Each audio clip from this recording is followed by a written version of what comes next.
as you describe some of those things, the thing that kind of jumps out at me is that your career in WWE was very kind of stop start, wasn't it? And that there were periods where you had real hot spells, Yeah, and then it would almost be like you'd vanish for a period, and then you you're come telling back for a me. bit. And yeah, it was You're yeah. telling me.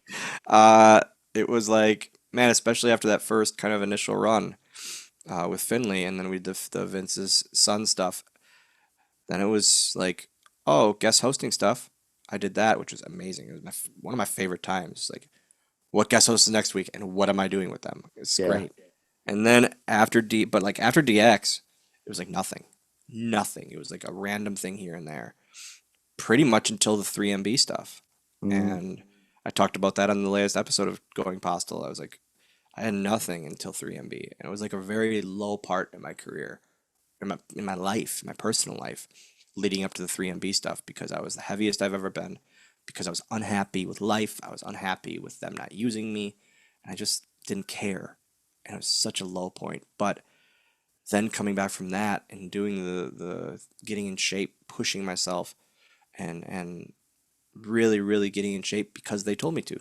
They were worried about my health. WWE sat me down and said, "We are worried about your health. mm, We need you to get on a diet plan and a workout plan and a weight management plan." I thought saw it as a spit in the face, and but then I also sat back and went, you know what? I'm gonna take that challenge and shove it up their ass, and I did, and uh, I then it would lead to the 3MB stuff, which would lead to WLC and all of that, and the greatest match of my life. Um, it was like you said though, it was a constant high and low, high and low, high and low for so long, where it's really it can be mentally stressing more than mm, anything. I was on house shows. I was working every weekend on house shows, but not on TV that Monday or Tuesday. That itself was like frustrating because why am I good enough for house shows but not good enough for TV? mm. Um, but I also look back at it or nowadays I look back and I go, but they were still paying you, Dylan. They were still giving you a paycheck, like a paycheck that you could only dream of, kind of Mm. thing, and you could still sign your fake name to this day because of your time there.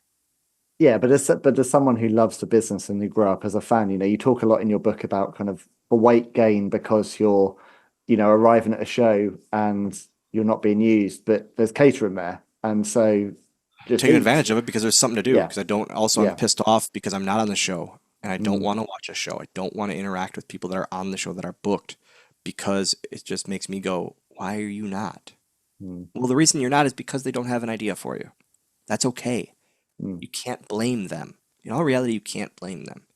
There are 200 people or more on the roster. They have to write for 5 hours of TV at that, or 4 hours of TV at that time. yeah. Can't fit everyone.